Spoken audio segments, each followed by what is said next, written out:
Halo kakak-kakak, sekarang kita belajar lagi, lanjutkan ke bagian 4 yaitu pemanfaatan peta. Nah, untuk kali ini kita belajar lebih kepada yang pemanfaatan digital yang ada. Oke. Pada tampilan layar kakak-kakak, ini salah satu pemanfaatan menggunakan teknologi, yaitu biasanya kita pakai HP atau smartphone. Di sini kita bisa mengakses peta hanya menggunakan HP atau menggunakan ini GPS. Ada sedikit kelebihan dan kekurangan dari menggunakan GPS. Kalau misalnya dipakai HP kan udah ada GPS-nya di HP, cuman kadang ketika kita sedang survei atau kita berjelajah di daerah gunung atau hutan, itu kan nggak ada sinyal. Nah, kalau nggak ada sinyal, maka HP kita tidak bisa menangkap satelit dan akhirnya kita nggak bisa memanfaatkan HP.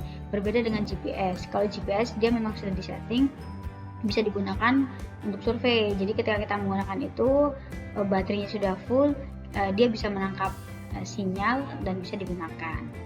Untuk HP sendiri, banyak aplikasi selain Google Map yang bisa kita gunakan.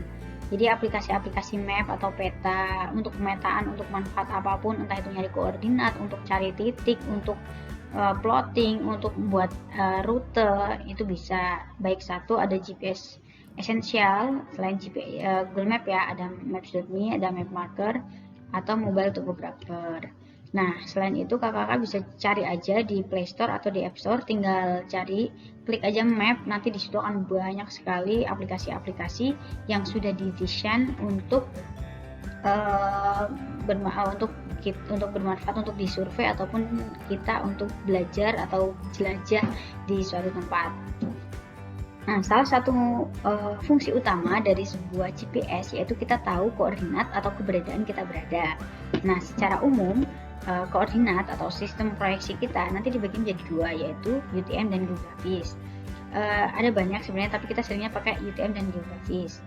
Nah, nanti seperti yang kemarin di MyPeta jelaskan, kita untuk tahu lokasi kita dengan pasti, kita pakainya koordinat. Kalau misalnya kita menggunakan kompas, hanya menggunakan kompas, kita tidak tahu keberadaan kita secara real di suatu peta atau di maps. Tapi kalau misalnya menggunakan kompas, kita cuma tahu sudut kita ada di mana. Nah, kalau misalnya kita nggak bawa map atau nggak bawa peta, terus kita tidak bisa mengintersection atau intersection, kita akan kesulitan. Tapi kalau misalnya kita menggunakan HP ya atau GPS, kita udah tahu koordinatnya di mana. Ketika ada sesuatu yang tidak inginkan atau misalnya kita tersesat, kita bisa memberikan kode ke lokasi keberadaan kita. Itu salah satu contoh manfaat yang paling simpel untuk sekarang ini. Atau ketika kita share log, nah share log itu kan kita memberikan koordinat ke teman kita, misal share log WhatsApp. Nah, kita memberikan koordinat ke mereka. Nah, koordinatnya dalam bentuk apa? Nah, kalau teman-teman nge-share itu biasanya ada koordinatnya, berapa derajat. Nah, nanti dia akan klik dan dia tahu kita ada di mana. Ya, berbicara tentang sistem proyeksi atau koordinat, sebenarnya yang tadi kita ambil UTM dan geografis, sebenarnya seperti yang digambar ini. Jadi kalau misalnya yang UTM, secara gampang ya, yang UTM itu ada yang tertulisnya itu 46N, 47, 48, 49, 50, 51, nah itu, atau 46S, jadi north sama south, jadi dibagi menjadi dua, utara dan selatan. Nah, kalau misalnya yang menggunakan geografis, itu juga itu menggunakan yang 126, yang ada derajatnya ya, ada 96 derajat, ini seharusnya rentangnya juga ada, cuman tidak dimunculkan. Nah, ini salah satu contoh gampangnya. Jadi yang derajat itu geografis, yang 49, 50 atau 48, nah itu yang UTM depannya. Nah, semakin detail belakangnya, angka belakangnya itu semakin detail pula keberadaan kita, titik yang pas kita di mana. Kalau biasanya UTM itu 6 sampai 14 digit di sampingnya. Ini salah satu alat atau aplikasi yang digunakan. Ini saya coba di GPS Essential. Jadi GPS Essential ini ada banyak menu, yaitu dari dashboard yang bagian depan ya, semuanya ada, kamera, kompas, portable map, Google Map, waypoint, kita bisa plotting, ada rute, ada track, ada stream, satelit, picture, message. Ini masih banyak dan bawahnya itu masih ada pengaturan. Nah, kita coba untuk cek yang ada di portable map. Nah, ini salah satu portable mapnya. Nah, ini kita coba cari kita ada di mana. Ini waktu itu saya ada di suatu tempat di dekat MAN 1. Ini saya aktifin, jangan lupa diaktifin lokasinya. Nah, ini foto, kenapa ada gambar foto itu kelihatan, karena waktu itu saya ngambil take foto di salah satu tempat di tempat saya berada, lalu secara otomatis dia akan terplotting di situ. Nah, ini masih kita zoom sampai sampai terlihat detailnya kita ada di mana. Kita cari koordinat kita baik UTM ataupun geografis ya. Jadi kalau di aplikasi ini ada 2, UTM dan geografis. Nah, ini udah mulai kelihatan. Nah, ini saya dekat di kedokteran ya, di Fakultas Kedokteran di selatannya. Nah, itu saya berada di situ sekarang. Nah, kita lihat itu ada koordinatnya. Nah, kalau koordinat UTM itu yang di position itu 49,431,093 sama 91,40,866. Itu lokasi saya berada secara koordinat UTM. Tapi koordinat geografisnya tadi 7 derajat sama 110 derajat 22,503 menit. Nah, itu keberadaan saya. Nah, terus setelah itu kita coba cari-cari lagi. Sebenarnya ada banyak banget menu yang ada di sini, yaitu nanti di sini kalau misalnya teman-teman bisa cek, itu kan masih ada yang kosong, kita bisa menambahkan. Itu kan ada tracking angle-nya, ada position. Nah, ini ada akurasinya kita bisa nambahin, bearing sampai dengan terbit matahari sampai tenggelamnya matahari di sini pun sudah ada. Jadi cukup lengkap untuk yang GPS Essential ini menurut saya. Jadi saya sering pakai yang ini.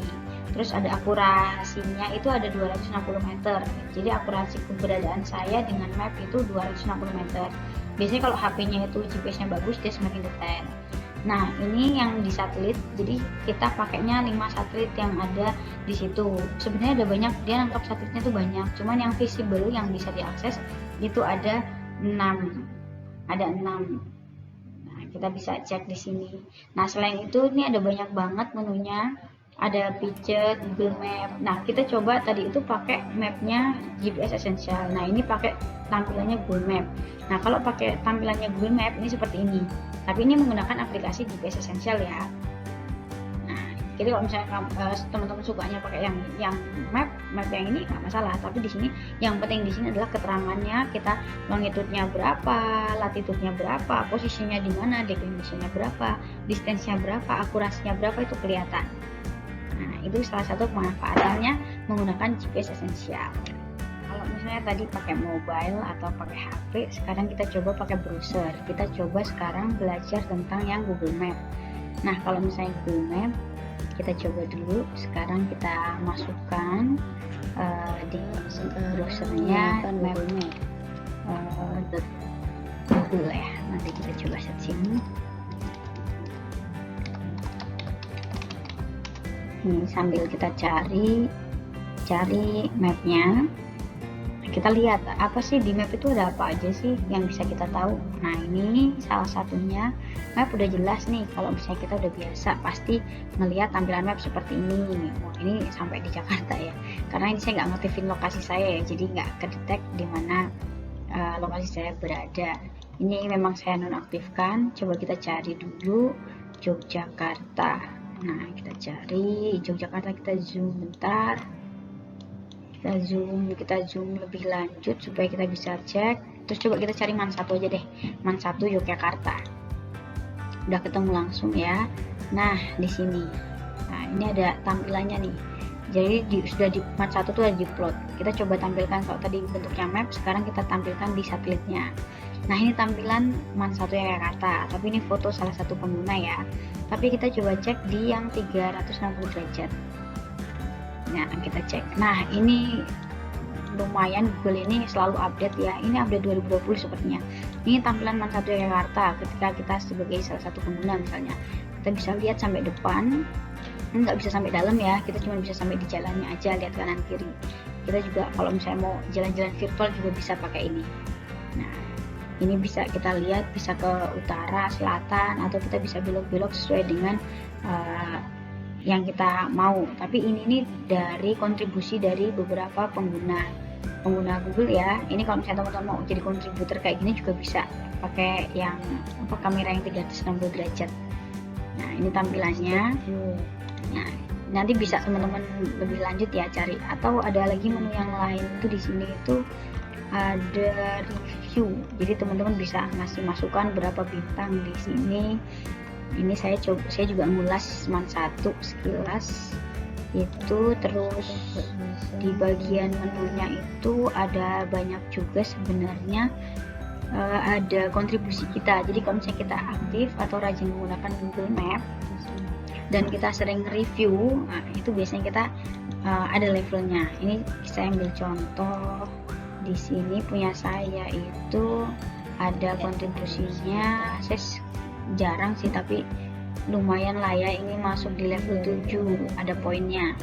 Nah, kita punya poin ya, mungkin besok-besok sudah. Nah, ini hasil tempat saya. Jadi ketika saya menghidupkan GPS saya pernah ada di mana itu terplotting di Google Map kita, di akun kita ya. Ini bisa dilihat nih, ini yang paling banyak memang di Yogyakarta karena saya seringnya di Yogyakarta.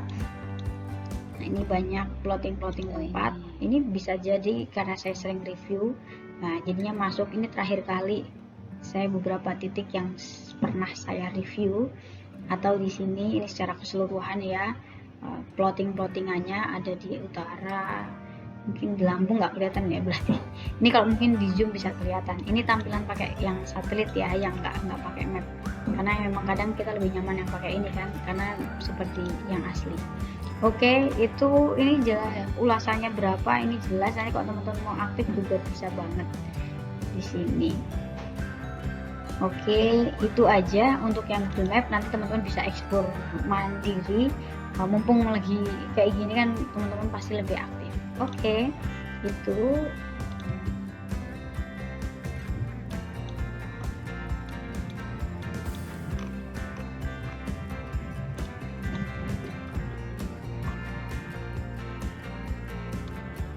Nah, kalau tadi kita belajar tentang koordinat yang GTM, sekarang kita coba belajar yang geografis. Nah, secara umum, geografis itu dibagi menjadi 4 kuadran. Ada kuadran 1, 2, 3, dan 4. Ini kalau misalnya, ibaratnya kalau misalnya kita belajar di matematika, utara selatan, kalau utara plus, selatan minus, barat minus, timur plus. Jadi kalau misalnya Indonesia nih, ini pasti yang utaranya kan minus. Yang bagian Indonesia yang Jawa ya, itu utaranya itu kan minus, terus yang kita ada di timur jadi plus. Jadi nanti kalau saya kasih lokasi pasti minus sama plus untuk lokasinya. Nah, ini kenapa kita harus tahu, karena kalau misalnya kita masukin koordinat di map, nah kita nggak masukin minus sama plusnya, nanti di akhirnya ketika kita masukkan 6 derajat terus 7,6 detik terus 11 derajat 5,77 menit, sorry yang tadi di atas menit ya. Nah itu nanti sulit ketemunya, pasti nggak pas. Nah sehingga kita harus tahu ketika kita kita kalau misalnya dikirimin koordinat, kita tahu minus apa plus, supaya kita tepatnya di mana itu kita jelas.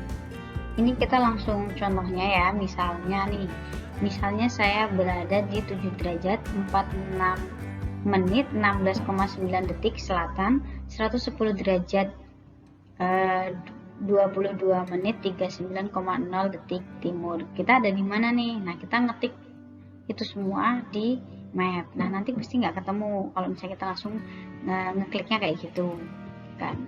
Kecuali kalau misalnya tepat ya, misalnya south east, nanti terus timurnya nanti diganti S, itu bisa sebenarnya. Cuman nanti kita belajar coba untuk mengonversi dari derajat, detik, menit, kita konversi ke derajat dan menit. Misalnya 7 derajat 46 menit 16,9 detik. Nah, kita coba. Nah, 16,9 itu kita harus bagi ke 60 supaya pindah ke menit, kan detik ke menit, berarti dibagi 60. Nah, totalnya 0,281. Nah, selanjutnya 0,281 ini ditambah 46 ya kan, 46 menit kan, berarti kan tadi ketemunya 0,281 menit ditambah 46 menit. Nah setelah itu ditambah dibagi 60, kita pindah ke derajat. jadinya 0,77136. Sehingga 7 derajat 46 menit 16,9 detik itu sama dengan 7,77136. Nah, karena dia tulisannya di atas itu selatan, nah kalau selatan itu berarti kan tadi kalau utara plus, selatan minus, berarti kita jadi minus 7,77136. Itu yang satu titik. Kalau cuma satu titik kita masukkan ke dalam Google Map, itu nggak akan ketemu kita ada di mana, sehingga kita butuh 2 titik. Nah, titik selanjutnya 110 derajat 22 menit 39 detik. Kita sama kayak yang tadi, jadi kan 39 detik dibagi 60, jadinya 0,65 menit. 0,65 menit ditambah 22 menit, ya kan? Terus dibagi 60, totalnya kan jadi 0,3773 derajat. Kita tambahkan ke derajatnya, jadinya 110,3775 derajat. Karena arahnya timur kan berarti sebelah kanan ya, kanan berarti kan tadi plus, nah jadinya minus plus, berarti kita ada di kuadran 4. Nah, berarti di Indonesia nih kayaknya. Nah, sekarang kita cari arah minus 7,77136,110,3775. Ingat, cek dulu Google Mapmu. Google Mapnya itu pakai yang bahasanya Indonesia atau Inggris. Kalau Inggris berarti kan koma jadi titik. Nah, ini makanya minus 7.77 terus di koma 110. Jadi ada 2. Yang pertama arah utara selatan, baru ke barat timurnya. Nah, nanti kita coba cek di koordinatnya. Nanti coba buat PR di rumah yang 21 derajat 25 menit 21,3 detik utara sama 39 derajat 49 menit 34,3 detik timur, itu juga dicari sama yang bawahnya. Nanti ini jadi penugasan, jadi harus paham. Nah, angka tadi yang sudah kita cari, kita masukkan ke dalam derajat, yang koma-koma tadi kita masukkan di Google Map. Nah, kita coba masuk dulu ke map, cari map Google, terus kita masuk ke mapnya, terus tadi kita copy, terus kita paste di sini. Ingat itu pakai koma terus di spasi. Nah, langsung ketemu. Nah, terus jangan lupa klik di sekitar. Nah, setelah klik di sekitar, terus selanjutnya kita zoom, kita cek, klik di sekitarnya. Nah, nanti akan keluar. Nah, ini tempat yang memang diplotting. Sudah masuk. Terus setelah itu kita buka. Nah, sudah jadi. Nanti ini di screenshot atau di copy terus masukkan di Google. Selamat kakak sudah menyelesaikan semua bagian pada materi ilmu medan, peta, dan kompas. Setelah ini kakak dapat melihat penugasan di Google Classroom masing-masing. Semoga ilmu yang disampaikan bermanfaat dan langsung dipraktikkan. Sampai bertemu di sesi magang kelurahan. Salam pramuka.